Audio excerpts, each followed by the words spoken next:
Good evening, everybody, or good morning, good afternoon, whenever you're watching this. But if you're watching live, welcome to the midnight edition of the Sherpa Show, where I am reading you some cryptocurrency news articles so you don't have to. I know it is super duper late or super early, depends on what part of the world you're in. But yeah, I am still here at the Crypto Club. It's been a busy day, just playing catch up since I got back from Cali. Still, it's like it's never ending. But I am still here bringing you that news. I just have at least 4 articles. I just didn't want to end the day without bringing you the news. So let us go over these. And as the title says, I'm glad I hold Bitcoin because some Bank of America users are seeing zero on their balance sheets. Now, this is why I don't keep most of my money in banks at all, because of stuff like this that could happen. Because I think this article from Cointelegraph saying that some customers are seeing zero in their balance sheet, but their debt is still there. So come on, what's going on there? But yeah, for me, I live that Bitcoin lifestyle. I just prefer holding crypto assets and also other assets out there as well. And if I need cash, fiat, then I'll just sell some and then put it in there. But I don't hold most of my wealth in dollars. If you ask me like how much I have in my bank account, checkings account, I think maybe I only have like $10 if that, maybe 30. So little. If you look at my checkings account, I maybe keep at least $500 in there, and that's just to at least cover the main bills. Like, oh, there's your cell phone bill, there's your rent. Actually, no, rent wouldn't even 500 wouldn't even cover rent. So I just keep the bare necessities in there. But yeah, so okay, I got again 4 articles for you. Let's just dive right on in so the Sherpa can go home, get at least 4 hours of sleep, and then come on back here. So first article is coming from Cointelegraph. And Bank of America customers seeing $0 balances amid a nationwide outage. Now, some Bank of America customers seeing a $0 balance noted that their debt is still conveniently still showing up, so come on. And this guy looks like all sad and upset. It's like I would too if I saw that. But tens of thousands of Bank of America customers have reported a network outage preventing them from accessing their bank accounts or seeing a $0 balance. Reports of service issues started to come in about 4:26 p.m. UTC time on October 2nd and peaked about 1 hour later with nearly 18,000 Bank of America customers reporting issues within a 15-minute interval. Data from Real-Time Networks outage platform down detector shows that, let's see, here's the report for the last 24 hours. Yeah, 3 a.m. We had that spike and still down there. Now, around 98% of the reports made related to Bank of America's mobile and online banking apps. The Bank of America hasn't issued any public statement addressing the issue yet. However, it did reportedly told CNN that the network outage have largely been resolved. Several comments on Down Detector confirms that the issue hasn't been fixed for everyone. Everyone is saying it's fixed. It's not. A user named Corey wrote, "This is still not fixed. Been out at least 8 hours." And another user, Buffy Barnaby, added, "Meanwhile, hundreds of Bank of America customers have slammed the bank over the IT glitch. Some noted that they had a $0 balance, but their debt wasn't wiped. Now my money is gone, but conveniently my debt is still there. Bank of America sucks," ex-user Anchor Baby said. Now, here are a couple of comments from all of them out there. There's Corey. Everyone's saying it's fixed. It's not. I deposited money using instant access 2 hours ago and still don't see it, even though my account shows my balance from yesterday. It's inaccurate. It's not fixed. Been on hold an hour and can't talk to anyone, and stuck at a gas station wasting more gas because my deposit is missing. Then here's Buff Barnaby. Still not fixed. At least 8 hours now. We even have Miranda Sanchez. All fixed here in Texas. Correct balances are showing again. And then Buff Barnaby added, "Well, a real state where they enforce laws and you can protect yourself." So it's pretty obvious that Texas was a good state to be in. But the issuers weren't confined to Bank of America's mobile app either. According to ex-user Kareem, she was like, "This went to a branch and they are not allowing deposits or withdrawals." So how much would that suck? You're going to the bank and you have just a check because you need to pay bills. It's like, I just earned this money. Why aren't you taking it? And they say, "No, sorry, I can't do this time. Come back tomorrow." It's like I would be very discouraged about that. But other customers reportedly said that ATMs would not even show their account balance, but they were still able to withdraw some cash. Now, Cointelegraph reached out to Bank of America, but didn't receive an immediate response outside of business hours. Now, while most impacted Bank of America customers responded with anxiety and anger, others made lighthearted rumors or humor about the ordeal. Here we have a tweet from Connell Peterson on X saying everyone refreshing their bank account or their Bank of America account to see if it's still zero. We have the classic older generations out of slot machines like, come on, refresh, why aren't you refreshing? So totally a big meme about that. Oops, sorry about that. But some Bitcoiners also pointed out that Bank of America's failure to show why people should consider self-custodying funds, while others pointed to Bitcoin's impressive uptime record. Bitcoin hasn't suffered a network outage since March of 2013, when the network was still largely centralized, Bitbo's Bitcoin uptime tracker shows. But that can't be said for all blockchains. Solana, Canto, Zilliqa, and Linea and Canto have all halted at least once this year. Now, several crypto exchanges like Bitforex and like also halted withdrawals after being hacked earlier this year. Now, in another incident, thousands of Americans were paid late last November when the Federal Reserve automated Clearinghouse, a payment network used by businesses to transfer wages into employee bank accounts, and they suffered a network outage. Now, Bank of America's share price wasn't impacted by the IT glitch, trading relatively flat on October 2nd, and Google Finance data shows that.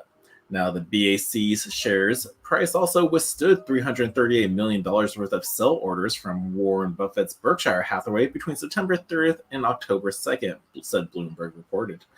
So sorry for you out there who have been affected by this, and yeah, it really does suck, but again, try living another alternative lifestyle, like try to Sherpa style, the Bitcoin standard, like just hold your money and other assets out there, like just keep the bare minimum in bank accounts.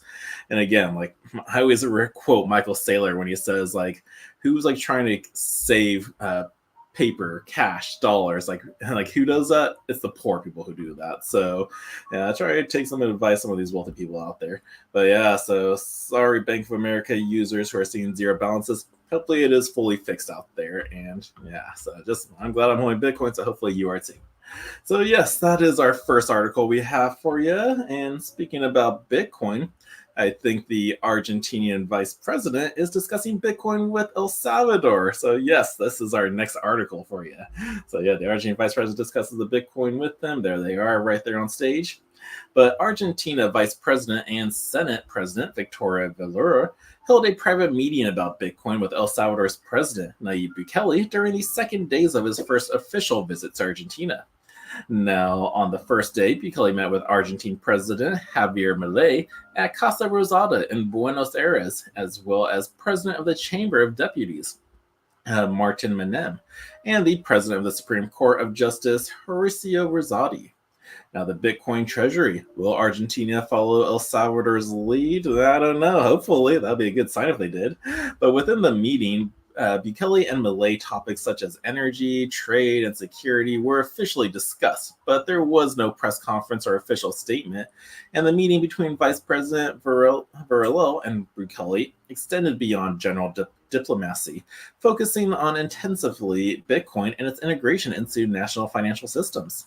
Now, he was like, I really want to take advantage of these brief minutes to talk to you about Bitcoin because it is something that interests me a lot, as well as the Volcano Bonds project. Now, Vice President Villarreal is heard stating in a brief video that emerged on X responding to this. President Bukele expressed enthusiasm with pleasure and was like, we could talk about Bitcoin and everything that is related to it.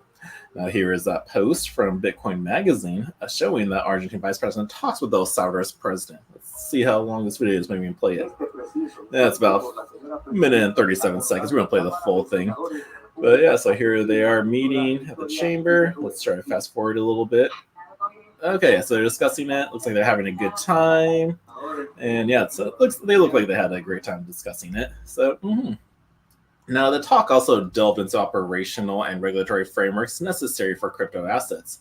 Villarreal expressed a deep interest in the CNAD's role and its regulatory achievements. You have the first control body of the National Commission, and I am interested in that too, because it is the first one I know that is constituted for that purpose. She noted that during her meeting with El Salvador's President Bukele. Now, this sentiment was later echoed on her social media, where she displayed an eagerness to further understand El Salvador's strategies in Bitcoin and crypto asset regulation. Villarreal wrote via X, visit of the President of El Salvador, Nayib Bukele, to Senate of the Argentine nation. we were able to talk about the implementation of Bitcoin and the creation of the CNAD, which stands for the National Commission of Digital Assets, which is the first organization that provides a legal framework and regulation for crypto assets. In May earlier this year, as delegation including Argentina's Security Minister Patricia Bullrich and leaders from Argentina's National Securities Commission visited El Salvador. They met with Juan Carlos Reyes, president of El Salvador's National Commission of Digital Assets, to discuss the nuances of managing digital assets at a national level. Now, we want to strengthen ties with the Republic of El Salvador, and therefore we are going to explore the possibility of signaling collaborations and agreements with them, commented Roberto Silva, president of the CNV, during this discussion. So hopefully they do maybe implement, maybe they'll legalize it. Like, I don't know. It's like after that last year's bull, not last year's, the last cycle's bull run, El Salvador became the first one, and wasn't too shortly after we had, I believe it was the CAR, the Central African Republic. Those two countries are the ones out there that legalized it. So who knows how many countries are going to legalize crypto this time around? Well, maybe Argentina won't be one. Maybe the US, huh? Trump's using it a lot. But we'll just have to wait and find out. So that was that news article. Let's move on to our next one, which is, what's the SEC up to again? But yeah, it looks like the SEC files an appeal in Ripple's lawsuit. The Securities and Exchange Commission first filed a lawsuit against Ripple Labs and both its founders in December of 2020. So it looks like the pillow fight is continuing on. I thought this was over, but knowing them, it's not ending. But let's go over this article. The United States Securities and Exchange Commission filed a notice appeal in the Ripple lawsuit on October 2nd, 2024, seeking to overturn an earlier ruling from Judge Annalisa Torres. Now, legal experts anticipate the regulatory agency appeal of the 2023 verdict set by Judge Torres, which established that secondary sales of Ripple's XRP did not constitute security sales. Now, Torres ruled that XRP was not a security in and of itself due to the digital assets failure to satisfy all the conditions listed in the SEC's Howey test to classify a financial asset as an investment contract. Now, here's that file from them going over the United States District Court Southern, Securities Exchange, and how they are appealing it. Now, because of this, secondary sales cannot be labeled as unregistered security sales, Torres ruled. However, Torres also explained that earlier sales from the Ripple founders to institutional investors did constitute security sales due to the manner in which the sales were conducted. Now, at the time, the ruling was held as a major victory for Ripple Labs and the broader cryptocurrency industry. Now, what's going to happen with Securities and Exchange Commission Enforcement Chief as he steps down? So, that guy stepping down. Is Gary Gensler next? I don't know. But on the same day that the SEC filed its notice of appeal in the Ripple lawsuit, the agency also announced that its Chief Enforcement Officer, Gerber Gural, would step down on October 11th. Gural has long been criticized for bringing draconian enforcement actions against the crypto industry, having suggested more than 100 separate enforcement actions during his tenure. Gural has not yet been formally replaced by the government regulator, though Sanjay Wadha, deputy director of the SEC's Enforcement Division, has been chosen as the interim chief enforcement director while a permanent replacement is found.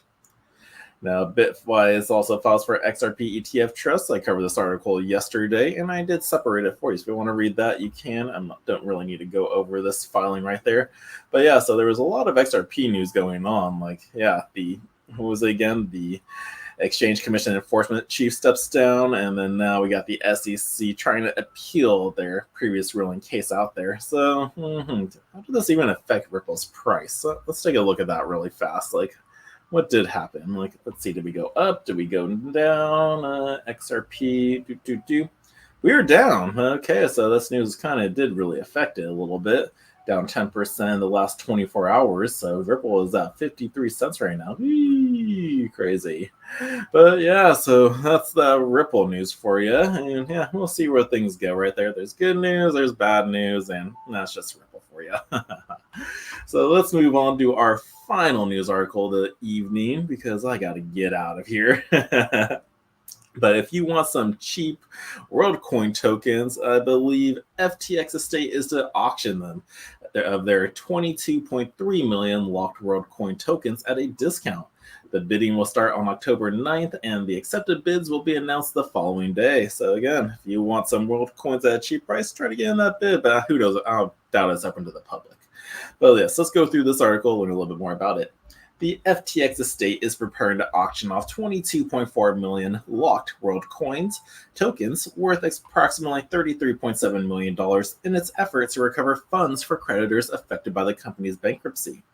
The action is expected to attract a lot of attention as the tokens will be sold at a discount, possibly between 40 and 75% off the current market price, which is $1.69 right now per token.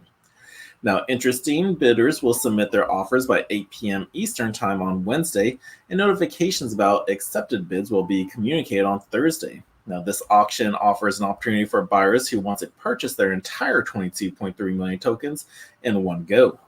However, the WorldCoin tokens are locked, meaning buyers will not be able to sell or use the token right away. They will be unlocked gradually over the next few years. So from December 1st, 2024 to July 2024, 2026, 20,539 tokens will be unlocked daily, and then 13,689 tokens will be unlocked daily from July 25th, 2026 to July 24th to 2028. But this long locked-up period might be a deal breaker for some bidders out there because most investors are often cautious of such. I would be too. It's like, you're only getting about 20,000, but this is going to be going on until 2028. Like, I wouldn't want to be holding on to the token. I like to be very liquid, so we'll see who picks up this one. But the FTX estate has a history of selling assets at a steep discount following its bankruptcy. The company folded up in 2022 after an $8 billion deficit was revealed in the company's account, and the CEO, Sam Bankman-Fried, was sentenced to 25 years in prison on March 28th for fraud and misuse of customer funds, and since then, the company has been making efforts to recover creditors' funds. Now, earlier this year, the estate auctioned off $1.9 billion worth of SOL for $64 per token. That was a 68% discount lower than the market price. So I forgot if that one was also at a locked token sale as well, or did the person actually get it? I gotta look back at my news articles I've covered. But yeah, so the FTX is still just selling off all their assets to try to pay back creditors. I believe the article I covered the other day was how they weren't going to pay back their creditors yesterday because there was a rumor that went out there saying, oh yeah, they're going to pay them out. But apparently some guy was just trying to pump the FTT token out there, got a nice little 2xer from it, and then got out of it. But they are going to be paying out their creditors. I think it was around October 7th or 9th. I forgot what the date was that they're going to start doing it. But they're going to keep selling all their assets until they can do it. So yeah, so that is that news for you, and that is all I got. It's a late night. This was the midnight special edition, and I'll be back here in literally 10 hours. But let's take a look at the quick fear greed index. I'm sure you saw it before I left. People are in the fear territory right now. It is a 36. So yeah, we definitely went down from neutral. It was literally just last week we were back in the greed territory. But yeah, people are fearful. They're not sure what happens. They're not putting any faith in October because it's October. Elections in 1 month. So, but we have some people out there also saying this could be a good, really, really good month for Bitcoin and crypto assets. So I guess, again, nobody has a crystal ball of the future. All we got is predictions, previous cycles out there. And again, during those cycles, this is usually a time it is good. So yep, just got to take it with a grain of salt. But that is all the news I have for you. I hope you guys have a fantastic night, morning, afternoon, whenever you're watching this, and I will see you again tomorrow for another video. So until then, the Crypto Sherpa is out. I haven't did that outro in a while.